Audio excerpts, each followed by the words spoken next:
You're listening to Shoe In, covering the ins and outs of all things footwear, from sneakers to heels, loafers to slippers, and every type of shoe in between. Brought to you by the FDRA, the Footwear Industries Association focused on retail, trade, politics, and fashion, helping create and enhance conversations on all things footwear. Well, that's a tall list of things to accomplish on today's show. As we listen to our intro every single week about talking about all those things, Matt. But I think over the course of our work, I think we've done a pretty good job of getting into that stuff and going into depth. And as we always say, kind of behind the scenes, after every show, we always had the conversations are always fascinating because everybody's in a different a different place in the industry, selling different product to different people. They have a different way to do it. Cultures are different inside companies. And so it makes for this fascinating mix that our industry, the dynamism of our industry is so it's unlike any other industry, Matt. Dynamic. It's dynamic, yeah. The dynamic duo, Batman, Robin, and all the Joker and all of them in it. But I guess the point is, like, when we have these shows and people join and listen in every week, we've had our audience grow and grow and grow over the last several years. And I think it's because of the people we have on, right? Yeah. I know people love us, but it really is the voices coming on and sharing these ideas that can help everybody think through how to better serve footwear customers and build a stronger footwear industry. So with that, I think is it a newbie this time? It is. We have a newbie. Oh, I love right. newbies. And this is a great newbie. He's a great guy through and through. So are you ready for me to introduce the newbie? I'm ready. All right. Let's introduce our friend Matt Lafone, who is the president and GM of the Athlete's Foot. Matt, we're so excited to have you on Shoe and Show. And I told you this story before, but my brother, who's an infectious disease doctor, super successful, used to work at the Athlete's Foot at Springfield Mall in Springfield, Virginia. So like the Athlete's Foot is like through and through a part of my family and our culture at home. And I have to say, you're building an amazing culture there at the Athlete's Foot. And I want to welcome you to Shoe In and thank you for coming on the program. Yeah, thanks for having me, guys. Yeah, so let's get right to it. Let's kind of back 30,000 foot level on the success of the Athlete's Foot, and more importantly, kind of your neighborhood store concepts. What markets are you in? How do you approach new markets? Tell us the Athlete's Foot story as you sit there today. Yeah, definitely. I'll talk a little bit about my background because, before I'd actually been at, as you guys know, Puma and some other key brands. And I really, really always liked the Athlete's Foot business model. As you guys are aware, it's a franchising business model. It's a little bit of a hybrid. We own certain markets globally. Some stores we own direct, but the majority of it's really focused on franchising. I always felt from a Puma perspective and meeting with the guys that, I could look at sales data. I could, look at sell-through reports. I could understand like profitability. But what I really liked is when I would get in front of the store owners, the operating partners that we have, you got this really raw intel of the market, right? It's a really grassroots approach. So not so much like, yeah, of course, what's selling, but more from a cultural connectivity standpoint. Knowing what people are wearing regionally, what's driving trend, what are people asking for, what are they wearing when they came in the stores? And I've always left these meetings feeling like, wow, this is really a secret sauce, really. The problems I kind of had with the business model at the time, and we talked about this before, and we're at a much different place than we were, but there was there's some challenges in call it curating the assortments. Each store would look kind of different. You'd come into Atlanta, you'd see kind of 3 different franchising partners, and there would be buys that would be different. One brand would pulse up on New Balance, the other would focus on Jordan. Some would have apparel, some wouldn't. And then there was virtually really no marketing, right? We were doing in-store marketing, a lot of grassroots stuff. And you guys know Darius and, his expertise and, really respect in the industry. Didn't really have a runway to kind of, or budget, frankly, to really, move the business ahead. So when I came in, I loved the opportunity because I felt like that if we could get certain functions of the business moving in the right direction, that the organic kind of authenticity and engagement level, a very hyper approach. I also like the fact that I got franchisees that not only do they live in the community and service the community, their kids go to school together, they go to church together. So there's a totally different level of service within these really underserved communities where we focus. So I jumped at the opportunity and just saw that, hey, if we can really do this, it could be lightning in a bottle if we do it right. So really, we really focus first on our consumer, and as you guys know, our business model is franchising, but we focus in on underserved markets, not just from, is there white space from a, footwear retailer, but is there an opportunity to go into that community and build a store and make the community better in the process, right? And that's what we do. We have franchisees that on their own dime, they're donating, for example, Isom Lohman in Atlanta, donating 200, 300 grand of his own money to Morehouse and those type of HBCUs, and, doing his own programs in addition to the spend he does globally with us. So I love the business model, and I felt we really just need to really function on, three sides of the business, which was store conversion experience, line product and merchandising directing. And then frankly, really marketing it, but doing it at a much more engaging, hyper local level, as opposed to doing these ginormous campaigns or commercials, but really focus on local activity.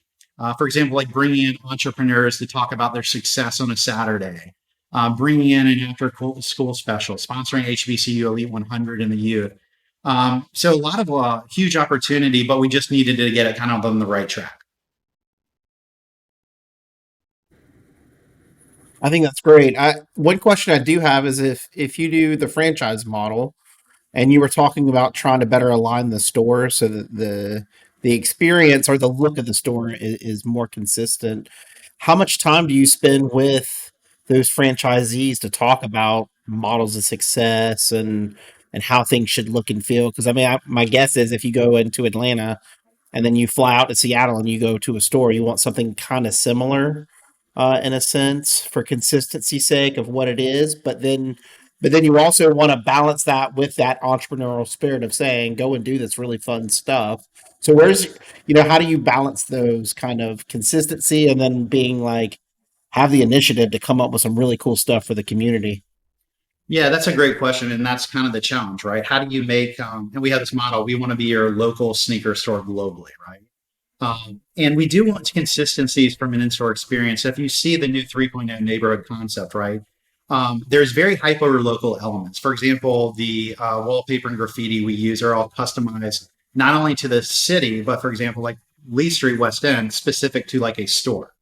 We also have things like we'll do neon lights in call it Atlanta that say, the South has got something to say, right? A notorious hip hop song. So we do hyper localize the elements within the stores, but the way that we basically run the business is that we have, our key brands like Nike, Jordan, etc. Most of those product ranges are consistent, no matter if it's a store in Chicago or North Carolina or New Orleans, etc.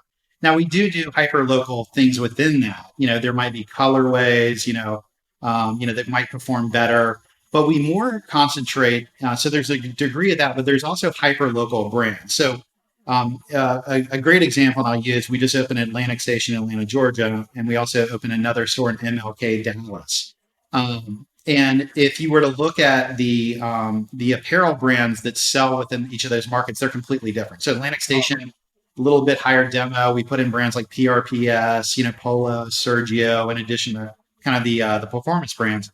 But if you go to Dallas, the brands are completely different. So the number 1, 2, and 3 apparel brands are completely different in Chicago versus New Orleans versus Atlanta.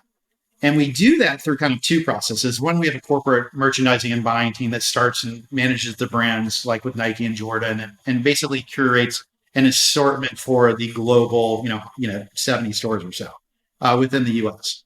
And then from there, we reserve an open to buy of about 20% to really focus on those hyper local brands and also focus on minority brands, like, for example, Good Life. The guy who owns it is a native Atlanta HBCU graduate, really focus in Atlanta. Those stores and that brand might be concentrated just in Atlanta in the southern region. You go into Chicago, it might be another type of brand that's focused on that. So we really try to listen to our franchisees and our consumers. And we do this through, I would say, a merchandising group, but we also have a product, basically, advisory board as well that consists of key franchisees, both different genders, races, and geographic locations. And we have these really heartfelt summits talking about consumer experiences, product, assortment, what's the right thing to do in this region. So we do it collectively which, as you guys know, makes the process a little bit longer for sure. But I guess I would say that I don't know everything, but I'm smart enough to know that I need hyper local help, and I need that kind of last degree of consumer connectivity to make sure that we're really checking all the boxes. So the guys are really critical or pivotal in the process. We present the curated assortments to them. They say what's working regionally, and hey, what about this? What about this? And then, frankly, we land all together at a very good place. So there's consensus among both the corporate office as well as the franchisees. It's like knowledge is power, right? The more intel I can get from those guys in the local market of that local consumer, the better ability we have to serve that consumer. I think I read this article the other day, and it kind of alludes to that. And this is kind of a weird way to say it or talk about it, because the article was very strange and I thought really insightful. But I feel like most consumers, especially the fashion-driven ones, 80% of what they have is just what everybody else has, and they're looking for that 20% that's different, right? So it makes complete sense about how you're trying to structure your organization to say, here's the framework of who we are, and here, feel free to color it in, and feel free to, go over the margins here or there within reason. But the article I read was about convenience stores, so like gas stations selling hats, and this person from like LA and these other kind of hip communities, when they take road trips somewhere, they buy hats in these convenience stores, and they're like $10 hats, but they buy them because when they go home, no one's going to have what they have. So they'll be wearing, the typical stuff that you can get in their like local stores and neighborhood for the LA vibe or whatever. But this person had like a hat from Minnesota. It was like a pink hat with like the state of Minnesota. And that was like, so it goes to that fact of, balancing the business from delivering on what the consumer wants. Because we have this idea where it's like, well, the consumer wants everything unique. And it's like, no, they want to look like their friends. They just want to look like their friends in their own way. Yeah. Exactly. That's the key. I mean, these trends are global, right? The world's much smaller, when we all started in this business, right? In the past 5 years, especially, everybody's seeing everything, no matter if it's Europe, Japan, US. And I think that the entire industry's changed a little bit too. And, I would say in general, the brands are starting to do a better job, and some brands do better than others, but segmenting by channel, because the consumer is very different in, say, call it city specialty versus athletic specialty versus, select boutique kind of tier one world. Whereas it used to be like, hey, you would drop a shoe at Kith, and then, 6 months later, they would take it down to city specialty. Then it would get to Foot Locker. Well, the consumer is so different in the boutique world, even from 3 years ago, than the city specialty channel. Like, the product can overlap a little bit. Its styling is very different. You can take the same shoe, style it differently. But to your point, people want the product. They want the core, but they also want to have, from my point of view, they also want to have, to your point, the ability to customize in a way or have something that hits that trend, but is more relatable hyper locally. So it makes sense, right? We do the same things, not the gas station with the hats, but we have, with Good Life, for example, we have, Atlanta focused prints that are different than North Carolina. And although they have the same aesthetic, we try to make them differently so that consumer connects with that. And it's almost like a collectible. They keep it away. It says Atlanta, Georgia, or Charlotte, North Carolina. So we're really trying to focus like hyper locally to call it a 20%, penetration level, to keep that within the hands of the merchants. Even brands that, for example, like Lacoste may work in Savannah. Hugo Boss may work in Savannah, where we have some elevated stores, but that's not going to work in Dallas, Texas. So where I don't know what's going to work locally, we really rely on the franchisees to run that business. And then if it means only a handful of stores, which you can imagine, it's hard from a corporate level to manage that. So in some cases, we say, go ahead, meet with Lacrosse directly, order off a B2B. You guys manage some of those relationships. And not only is it just the brand that's hyper local, but then they can take the assortments and gear it to each store within that locale. And I just think Yeah. that that's the way the industry's got to start moving, because consumer connectivity is critical, right? The product is basically the same out there these days. Like, I hate to say it, but the brands do not segment by channel like that they used to. Again, I go back to some brands do it better for sure, but it's up to the retailer now, knowing that you can't compete on product anymore. It's either how much product you get and that you can drive. So you gotta have to, and I have this philosophy, and you hear my team probably drives them crazy, but when they zig, we zag. Like, I do not want to be a me too. The last thing that our brand partners, Nike, Jordan, Puma, Adidas, those guys need is another distribution point trying to do the same thing that's competing on the same brands at a promotional level. So we said, we're not going to do that. We're not going to stack them high, let them fly. We're going to curate the brands. We're going to develop the relationships. We're going to put the product in the right market. And then we're going to market hyper locally to those brands and put the spend there. And the consumers voted. We've done that for the past 2 years. And frankly, we've almost doubled the business and picked up about 40 million in 2 years with frankly 3 more stores. So the comp business grew almost 40 million over, call it 2.5 years. And I think it's really attributed to focus relentlessly on product and figuring out, like, how do we curate this differently than the other brands? How do we bring in new emerging brands? How do we take a risk with some kind of hyper local brands? But the days at a corporate level and managing all stores the same and saying, hey, store A, B, and C and cluster D, those days are over. And if you're planning your business like that, you will not be here in 5 years. That's so smart, Matt, because as we all know, the inventory levels, they are stacked high, and the demand levels, they ain't flying that much anymore. So we're in this environment where things are stacked high and not flying.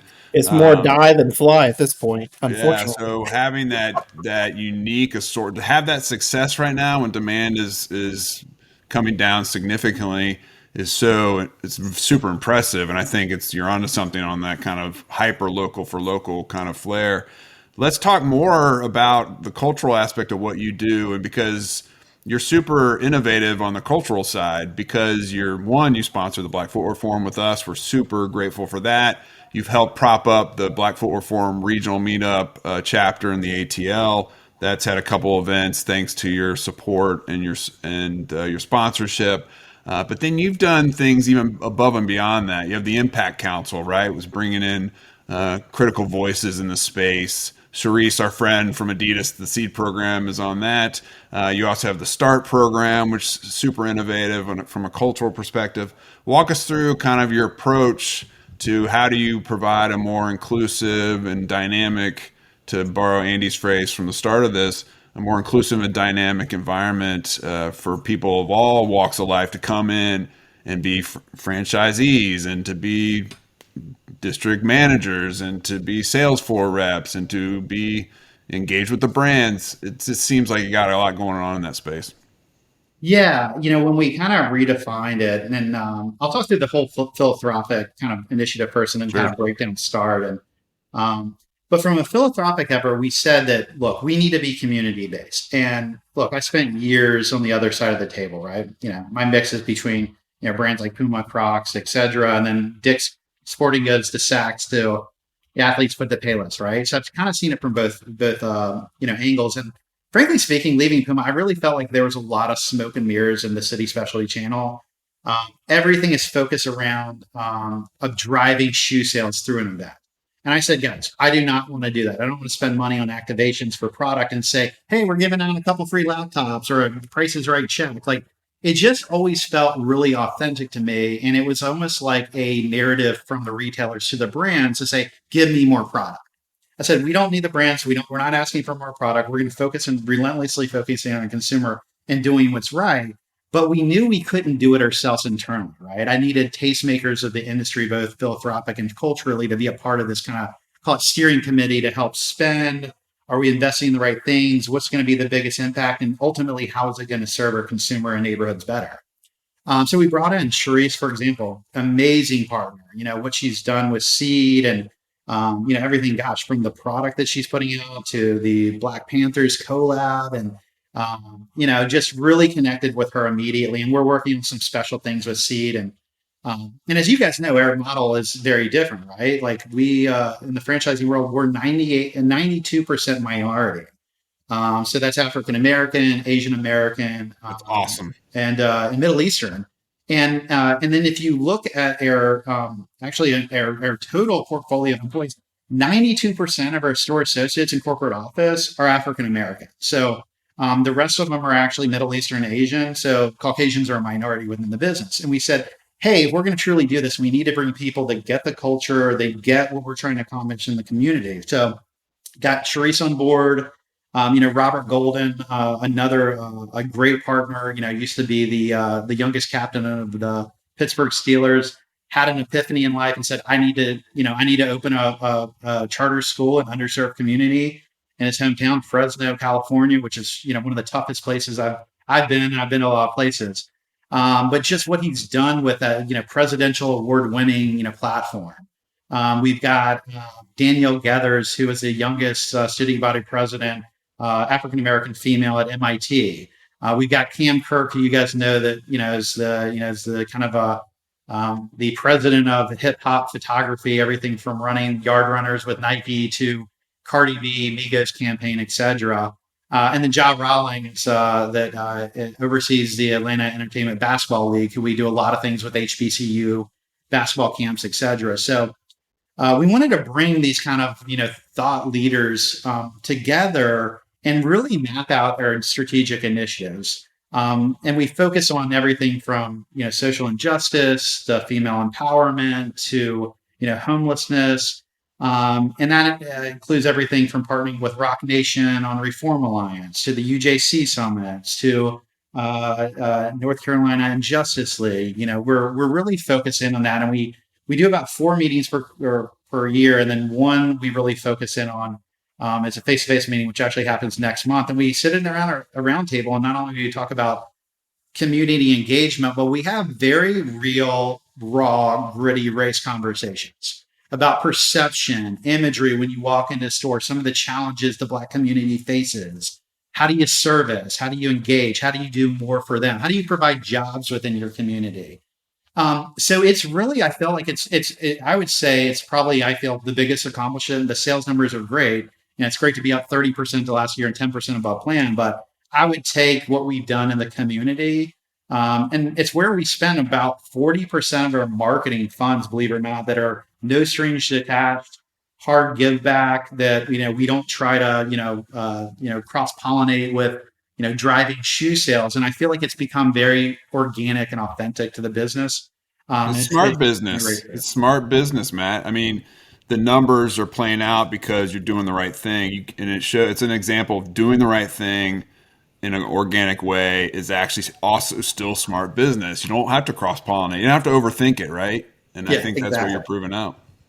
The START initiative, I got to give credit to really Darius Billings, who's head of marketing and community engagement for us, and really was his brainchild, pre-COVID with George Floyd and what was happening in the Black culture. And as a franchise model, the thought process, in which I wholeheartedly agreed, was that, as you guys know, the African American community has given so much. I mean, stats are everywhere, but representing 14% of the population, but drive about 28% in shoe sales, right?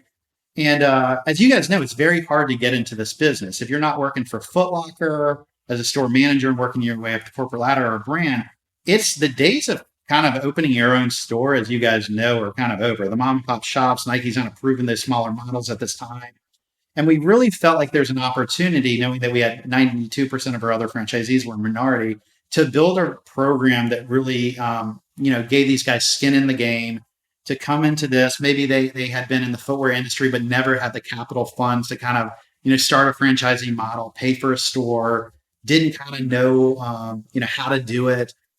So we really focused in on that. And it wasn't just about finding a candidate that was perfect, right? It was finding people that were passionate about culture, passionate about community. And we just signed, in fact, we have our grand opening of our first START franchise partner, who is, as you guys probably are aware, Tasha Cobbs Leonard, Grammy-winning gospel singer, amazing. Her and her husband, Kenneth, are amazing people in the community. As soon as I met her, I could just feel the light within her. And, you kind of had one of those moments. And the first thing she said is like, how do I make a difference in the community? It wasn't like, hey, how much shoes can I sell? It was like, how do I make a difference in our community? And I think that that's the tie that binds all this together, because I've worked in a lot of different segments of business, but as you guys know, the footwear industry is very different. And you can be extremely bright CEO and you can run as many widgets as possible. But when you get into this culture, it's not just about the math and strategy. It's about the culture, the really fine level of detailing, the kind of arts and science of it. Working with the brand to do something different. So we knew that we had to do something different in this space, and that we knew it was all about servicing our customer. And then, obviously, Darius has done an amazing job with that. We're super excited to have our first grand opening next month on October 7th with Tasha and team. And it's just a really great milestone of the business. And, she's been an amazing partner so far. So really excited. Matt, I'm a little worried for you because as soon as Elon Musk figures out that 40% of your marketing is not going towards Twitter, he has rockets now, right? So we got to be a little careful, and they blow up. So we do have to be a little careful.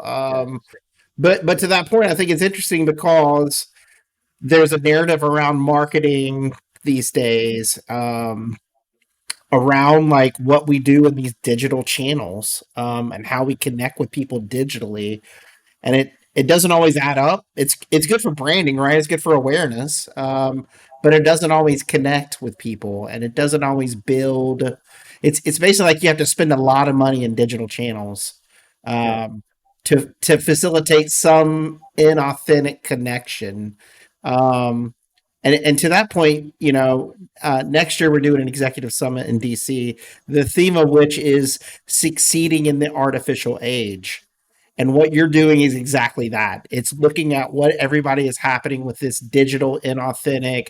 I think a lot of anger in America is built around we push into the politics, but if you look at society, it's a frustration with injustice. It's a frustration with loneliness, with these gaps of connection in communities. To the point where the Surgeon General even came out and said the greatest threat to America is loneliness. Like, people aren't being taken care of in communities.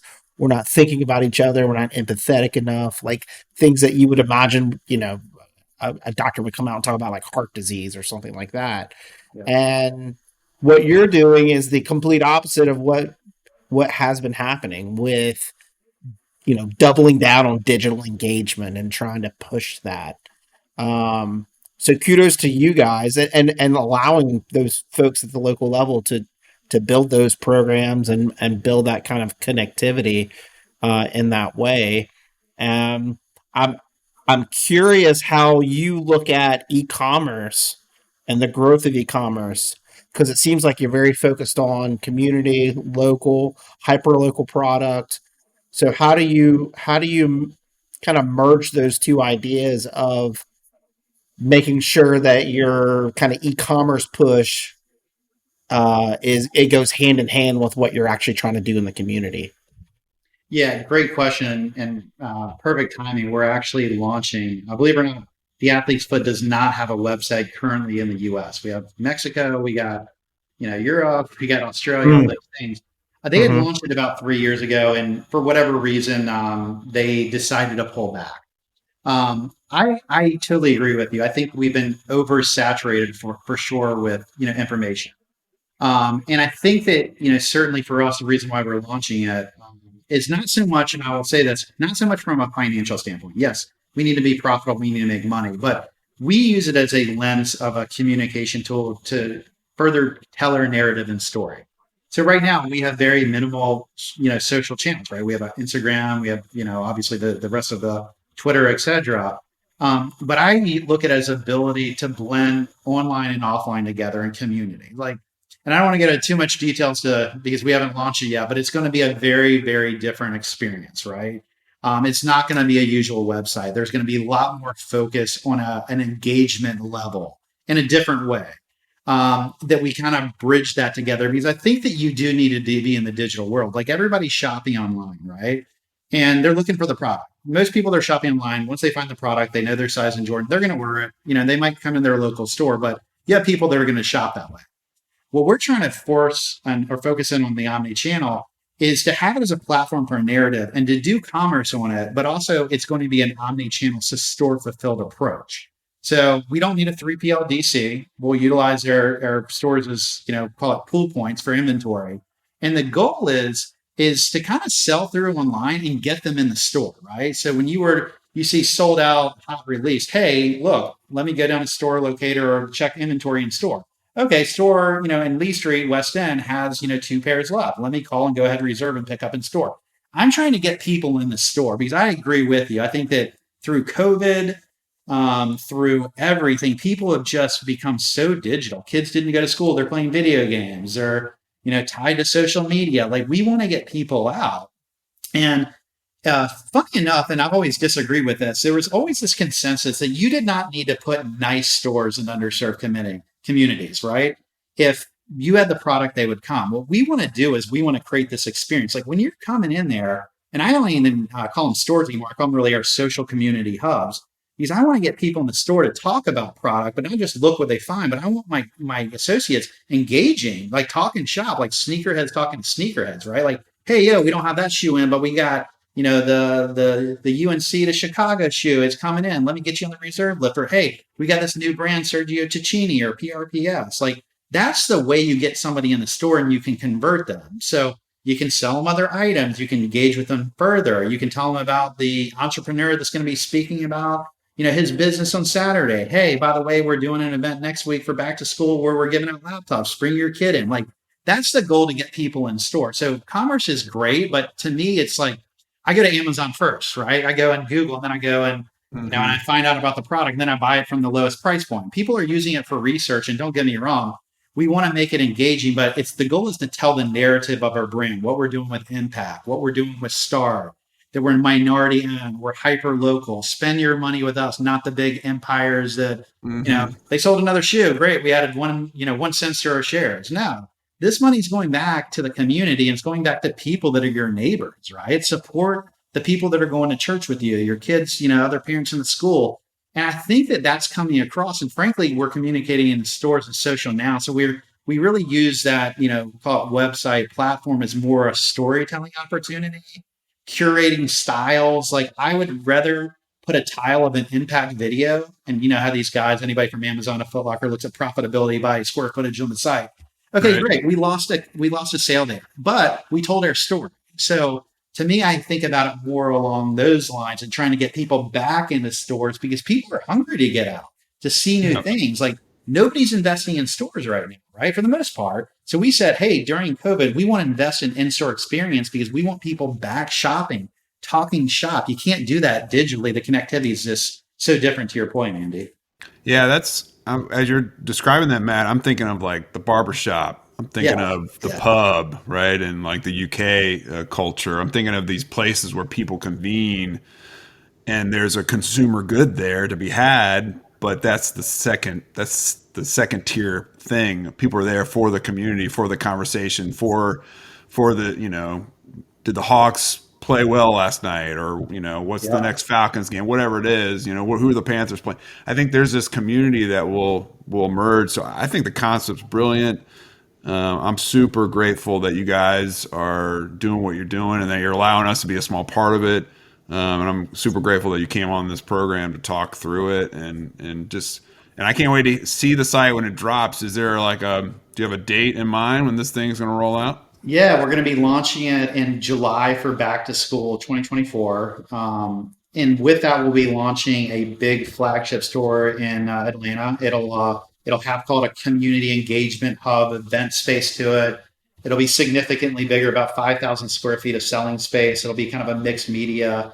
But yeah, look, I love working with you guys. The BFF and Black Footwear Forum has been such a great opportunity. I mean, I just love the dialogue. I love what Darius and you guys are working in on. So yeah, Matt and Andy, you guys have been amazing partners in those ends, and love to have you out for the new store and the launch in Atlanta when it comes next July, and share some of that in-store experience with you guys in person. That'd be cool, man. I appreciate it. Well, I guess I have to wrap. I mean, I think I could keep going with Matt for another hour on the cultural aspect, right? Both you can call me later, Andy. We can just talk. Good job. I mean, but I do think like we're going through this weird inflection point in our industry, in our society, in our economy, and everything. And I think it does boil back down as to like what's authentic and what's true versus what somebody's trying to sell me. And I think there's a backlash against that, or will be. And it's even eating itself in terms of digital, right? So like these websites where AI was crawling to get information are now they're closing off to even the AI, saying no, this is my stuff. I don't want you like going over the digital content to get fed. And so it's just a weird time. And I think the culture matters inside companies. We focus. I mean, if you look at like the successful companies on earning calls that are doing well are talking about culture, talking about product, talking about people. They're not talking about numbers. Um, like I think that's the challenge is everybody is so zeroed in on the sales numbers and all that sometimes we forget to look what's behind those numbers and what's driving them, Exactly. like, And the retail industry, as you know, and this can probably go up the podcast. We don't need to put this one on, but it's such an easy job to be a buyer these days. I got to tell you, like everything's on wheels. There's no risk. When it's your money, right? When it's your money in a business and you're a franchisee, you're going to be very selective. When you're a buyer and you're using somebody else's money, you don't know where all the stores are. You're not in the stores. You're looking at it on a spreadsheet. That is what has, in my opinion, which has failed the industry.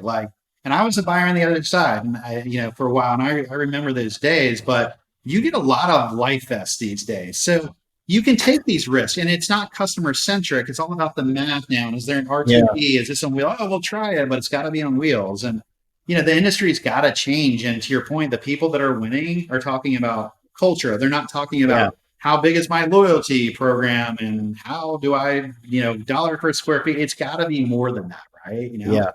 Yeah, absolutely. And you guys are doing, to Matt's point, you're doing a great job of doing that, both in terms of your corporate culture, but also extending culture out into the community and building community through that. So it's a great story. Excited to see what you guys are doing with your website. I can imagine it being almost like a magazine or a content play. One thing I have seen, I always give ideas to people. I don't know who actually takes these, but I love your ideas. I'm not a huge buyer of anything, but I look at things to see, and I really like where Nordstrom goes with when they're showing a product. They have a salesperson. Like I was looking at different stuff today, and they had a salesperson from Minnesota who was giving the product description and explaining what they liked about it. So they personalized it. Now I can see it where I was, but you're all of a sudden starting to build, instead of influencers, the influencers become the people who are selling the product in the stores. It's who it should be, right? Exactly. It's the actual touch point of I'm in the community. I care about this stuff. I'm doing this. It drives purpose for those folks. And I think it's like the book recommendations in a bookstore. I Totally. always read those. Exactly. I mean, but that's your best asset. If you can get people that are passionate about sneaker culture that can talk shop and get it, and it's not just a retail job, right? And we look for people. And I'm going to be honest with you, most of our store associates, they've been at our company for like 20 years because we bring them kind of into the family. It's not like another topic for another day, but we do a lot for employees and impact scholarship programs. Somebody gets married, there's a death in the family, like we support them from a corporate level. And so you take care of your people and you hire the right people that can talk shop. They love working for the company. And you don't have this high turnover, right? And a lot of these have been, like I said, like we've had employees for 20, 30 years. It's crazy. That's awesome. Well, I do have to wrap now. I'm getting the rapid from the producer.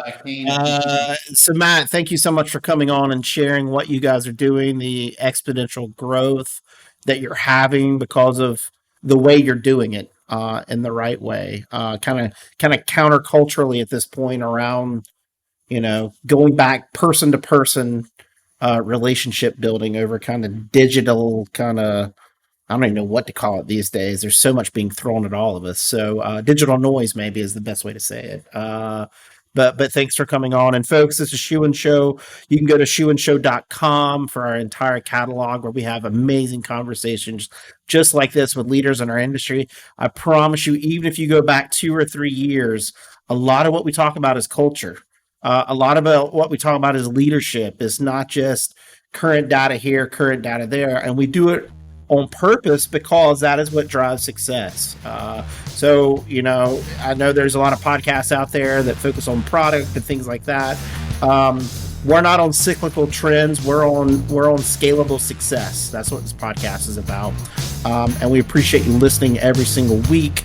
On behalf of Matt, myself, and the team, thank you for listening, and make sure you tune in next Monday for the next great hit. Thank you very much.